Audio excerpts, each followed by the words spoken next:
The Alliance of Concerned Teachers, o yung ACT party list, is strongly opposing the Department of Education memorandum which directs regional and division offices to provide a list of public school teachers affiliated with ACT and enrolled in the automatic payroll deduction system.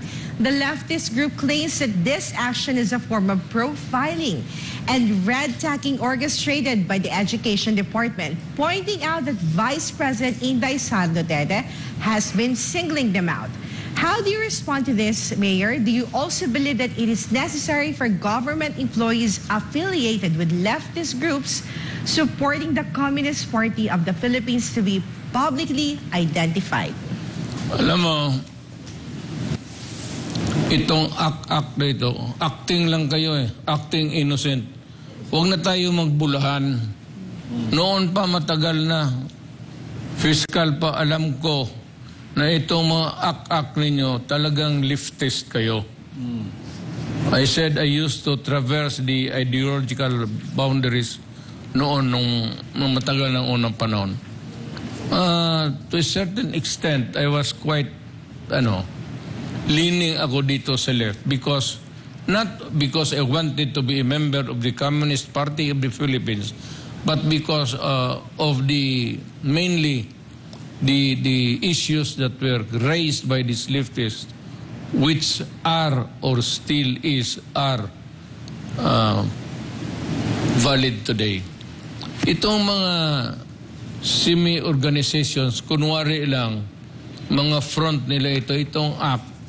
Kayong mga act, huwag na kayong mag-acting. Acting lang kayo It is for show. You're acting to be innocent. Talagang mga leftist kayo. And this, itong act na ito, were organized by leftist organizations. Kayong mga maestra, I'm addressing ito hindi na ako nasa gobyerno. I'm talking as a plain citizen. Do not allow yourself to be lured between itong mga ACT membership. Puro komunista ito, walang ginawa ito kung hindi magulo sa bayan natin. They are really leftist organizations to propagate their whatever is there in their the gray matter between their ears, kung ano yan sa loob. Huwag kayong magpadrama-drama dyan. Talagang totoong leftist. Hayaan mo na yan si Inday Sara. Late comer yan. Noon pa matagal na kami. The military has always kaya kayo pinaguhuli kasi komunista kayo. Now, ito lang masabi ko sa inyo God forbid na wala tayong internal spasm. Kung magkaroon tayo ng gulo dito between the communist, kayo yung mga leftist mauna. Ano yung sabihin ko sa inyo? Kung ako, gobyerno ako, pagka hindi tayo nagkaintindihan dito, I'm not praying for it, but should the opportunity arise that we will be confronting itself violently with each other, kayo, wag na kayo magpadrama, kayo dyan sa left. I really do not know. Kaibigan ko ang left. Pero hindi ko sabihin, matagal na, hindi, never mind the Vice President. She's just a late comer dito sa ideological front sa fight. Matagal na branded as left. Ako sinabi ko na sa inyo noon, left kayo.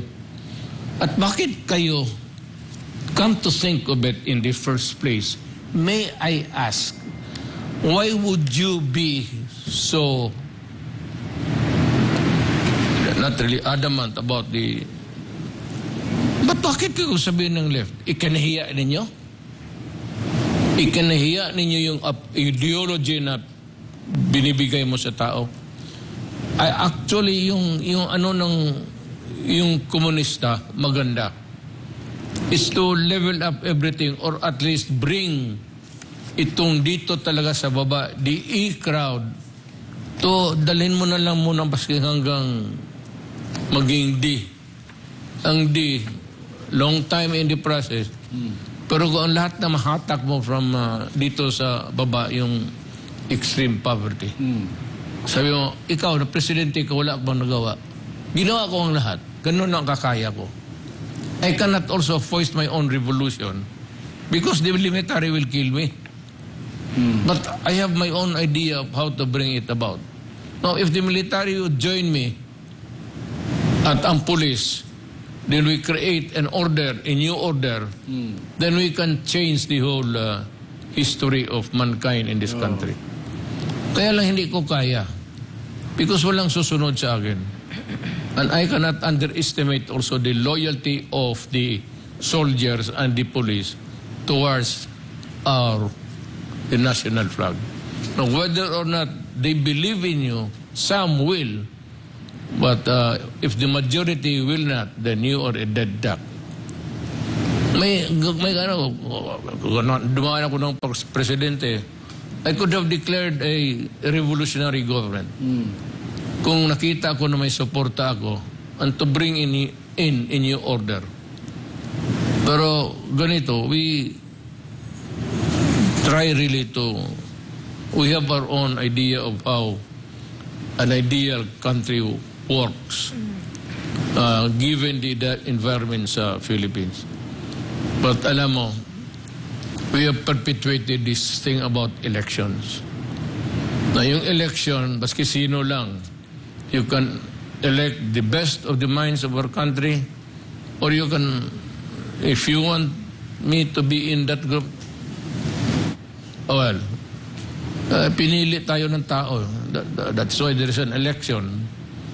But itong mga left, huwag na tayo mag-pretend. Kaya mga komunista, yung armadong grupo, NPA, New People's Army, then fight it out. My God, ubusin ninyo yung sundalo ng Republika ng Pilipinas kung kaya ninyo. And we have the police. So also, I think there would be no other time na babalik yung kagaya sa Davao experience na yung Sparrow units in yung killing 2-3 policemen and soldiers a day. Marami na kasing mga NPA hitman na over the years. Yung security ko, yung security sa bahay ko, nakapalibot, they're all members of the New People's Army nag-surrender. Nung nag-surrender yan sila sa akin, may dalang armas.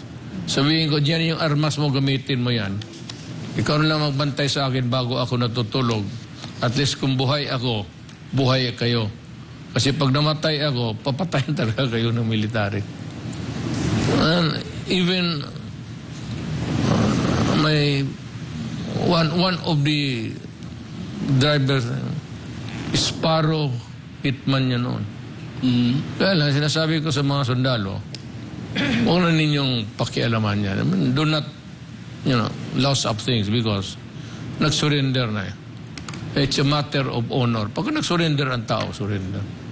You cannot shoot a guy at the back just because nag-away kayo, nag-shake hands na kayo, tapos babaliktad ka. Usapang lalaki yan.